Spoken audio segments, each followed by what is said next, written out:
ఈ issues cover చేయడం మొదలుపెట్టిన తర్వాత నాకు ఫస్ట్ ఆఫ్ ఆల్ తెలిసిందేంటంటే ఇన్ని యూట్యూబ్ ఛానెల్స్ ఉన్నాయా తెలుగులో ఇంతమందున్నారు యూట్యూబర్స్. అందులో ఇంతమంది బెట్టింగ్ యాప్స్‌ని ప్రమోట్ జేస్తున్నారా అని. షాకింగ్ అనిపించింది. రీసెంట్‌గా 'వీఆర్ రాజా' అనే ఒక యూట్యూబ్ ఛానెల్ చూడడం జరిగింది. దాని మీద నాన్ వెజ్ వీడియో చేసాడని తెలిసి చూడడం జరిగింది. దానికి మళ్ళీ ఇతను కౌంటర్ ఇవ్వడం. అంటే 'వీఆర్ రాజా' అనే అతను చాలా ఓపెన్‌గా బెట్టింగ్ యాప్స్‌ని ప్రమోట్ చేస్తున్నాడు. అదొక ఎడ్యుకేటివ్ ఛానెల్. ఎడ్యుకేటివ్ ఛానెల్స్ నడిపేవాళ్ళు ఎవరినైనా మనం అప్రిషియేట్ జేయాలి. ఎందుకంటే తెలుగులో ఇప్పుడు మన ఛానెల్‌తో సహా అనేక రకాల పెద్దగా అవసరం లేని ఛానెల్స్ ఉన్నాయి తప్ప, ఎడ్యుకేటివ్ పరంగా జనాల్ని చెప్పే ఛానెల్స్ చాలా తక్కువ. 'మహాభారతం' గావచ్చు, ఇంకోటి గావచ్చు, ఇంకోటి రకరకాల విషయాలను అతను కవర్ చేస్తున్నాడు. అప్రిషియేట్ చేయాలి ఆ విషయంలో. కానీ ఆ వీడియోస్‌లో కూడా అతను బెట్టింగ్ యాప్స్‌ని ప్రమోట్ చేస్తున్నాడు. దాని గురించి చాలా అబ్యూజివ్‌గా మాట్లాడాడు నా అన్వేషణ. డెఫినైట్‌లీ నా అన్వేషణ అట్లా మాట్లాడడం కరెక్ట్ కాదు. అతని పాయింట్ కరెక్టే అయ్యుండొచ్చు గానీ, మాట్లాడే విధానం కరెక్ట్. ప్రతిదానికి L word, LM word, LK word వాడాల్సిన అవసరం ఇంక నార్మలైజ్ చేసేస్తున్నారు ఆ లాంగ్వేజ్‌ని. చాలా తప్పది అసలు. అవసరం లేని థింగ్. దానివల్ల ఇష్యూ డైవర్ట్ అవుద్ది తప్ప పాయింట్ రీచ్ అవ్వదు కదా జనాల్లోకి. సో, ఇప్పుడు అది విన్నటువంటి 'వీఆర్ రాజా'ని ఏమడుగుతున్నాడంటే నా అన్వేషణ బేసిక్‌గా నీ దగ్గర ఉన్నటువంటి బెట్టింగ్ యాప్స్ విషయంలో అడిగిన రకరకాల క్వెషన్స్ అడిగాడు. నువ్వు 'మహాభారతాన్ని' ప్రమోట్ చేసినప్పుడు కూడా దాంట్లో బెట్టింగ్ యాప్స్ చేసుకున్నావు గదా! మీ ఇంట్లో సబ్‌స్క్రైబర్స్ నా ఫ్యామిలీ అంటున్నావు. నీ ఫ్యామిలీ అయితే మరి సబ్‌స్క్రైబర్స్ నువ్వు నీ ఫ్యామిలీ సబ్‌స్క్రైబర్స్ అయినప్పుడు మీ ఫ్యామిలీ ఆల్రెడీ ఉంటది గదా! ఫ్యామిలీ చెల్లో, అన్నయ్యో, అక్కో, మమ్మీ, డ్యాడీ ఈళ్ళతో కూడా ఆడిస్తావా నువ్వు? కరెక్టే మరి.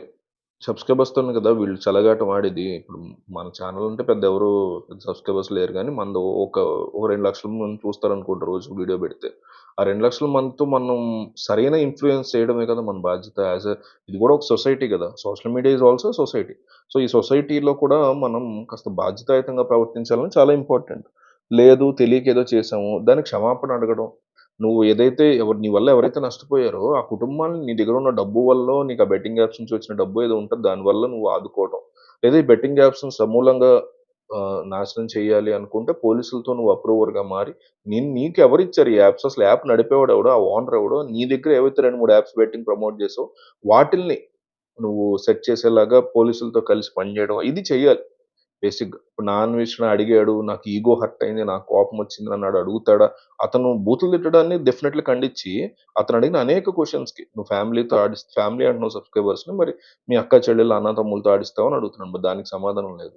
ఆహ్, గోయింగ్ ఫార్వర్డ్ ఎట్లా నువ్వు ప్రవర్తిస్తావంటే, ఆ దేశంలో బెట్టింగ్ లీగలు, ఇక్కడ ఇది లీగలు, ఫ్లైట్ ఎక్కితే పొగరాదా? ఇయన్నీ అసలు ఇర్రెలవెంట్‌గా సంబంధం లేని సమాధానం ఉండని ఆన్సర్స్‌ని చెప్తున్నాడు 'వీఆర్ రాజా' అని చాలా ఫూలిష్‌గా అనిపించింది అతని యొక్క ఆర్గ్యుమెంట్. ఏకంగా 90 నిమిషాలు వీడియో పెట్టాడు. అది కూడా నా అన్వేషణ వీడియో వదిలిన కొద్దిసేపటికే వచ్చింది వీడియో అది కూడా. ఆల్రెడీ రెడీగా చేసి పెట్టుకున్నాడని కొంతమంది కామెంట్ చేస్తున్నారు. ఏదేమైనా నా అన్వేషణ ఏదో అన్నాడని ఇతను హర్ట్ అవ్వటం, దానికి ఈగో తీసుకొని అతని మీద ఇతను వీడియో చేయడం, కింద నిబ్బా నిబ్బీలందరూ కరెక్ట్ అన్నా చెప్పావు అన్న వరస్ట్ థింగ్స్ లాజికల్‌గా కవర్ చేయడం ఇయన్నీ పక్కన పెడితే, అది 'వీఆర్ రాజా' అయినా, ఆ ప్లేస్‌లో నా అన్వేషణ ఉన్నా, ఎవ్వరైనా మీరున్నా, నేనున్నా ఎవరమైనా సరే, అక్కడ తప్పును అంగీకరించాలి. ఇతను ఇప్పుడు యూట్యూబ్‌లో ఏం చేసాడంటే ఇతను, యూట్యూబ్‌లో మీకు అనలిటిక్స్ వైపు ఉంటది. మా వైపు ఉంటది స్టూడియోలో. మాకుండే యాక్సెస్ మీకుండదు గదా! మీకో ఛానెల్ ఉంటే మీకు ఉంటది మీ ఛానెల్ మీద. ఏముంటదంటే ఛానెల్ యాక్సెస్ లోపల ఒక వీడియోని ఎంత నుంచి ఎంత వరకు ట్రిమ్ చేసుకోవచ్చో ఉంటది. ఆల్రెడీ అప్‌లోడ్ అయిపోయి 1 ఇయర్ బ్యాక్ వీడియో అయినా సరే, ఫస్ట్ 1 ½ మినిట్ తీసేయాలి. 10 నిమిషాల వీడియోలో ఫస్ట్ 1 ½ మినిట్ తీసేయాలంటే తీసేయొచ్చు. ట్రిమ్ చేసేసుకోవచ్చు. ఆ వీడియో అలాగే ఉంటది. కానీ ట్రిమ్ అయిపోయి ఉంటది. సో, అట్లాగే ఇతను ప్రమోట్ చేసిన బెట్టింగ్ యాప్స్ అని ప్రతి వీడియోని అట్లా ట్రిమ్ చేసుకుంటా వచ్చాడు. ఫస్ట్‌లో చెప్తారు గదా! యాప్ గురించి, ప్రమోషన్ గురించి.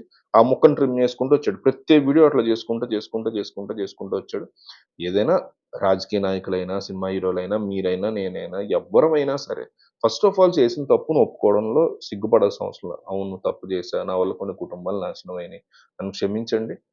ఆ కుటుంబాలు నేనేం చేయగలనో అది చేస్తాను. ఇంకొకసారి జీవితంలో ఇట్లాంటి తప్పు చేయకుండా ఉండడానికి ప్రయత్నం చేస్తాను. నాకు బుద్ధొచ్చింది. ఈ మాట చెప్పడానికి ఒక్క మాట చెప్పడానికి మనకి 'నరేంద్ర మోడీ', 'రాహుల్ గాంధీ' దగ్గర నుంచి మీలాంటోళ్ళు, నాలాంటోళ్ళు, కేఏ పాల్ లాంటోళ్ళ వరకు అందరికి ఇదే ఇగో, ఇదే ఇబ్బంది. దీనివల్లే వచ్చేటువంటి సమస్యలని నా ఉద్దేశం. ఈ ఇద్దరి ఇష్యూలో మీకు ఏదన్నా మీరు అబ్జర్వ్ చేసింది ఏదన్నా మిస్ అయిందనిపిస్తే కామెంట్ చేయండి.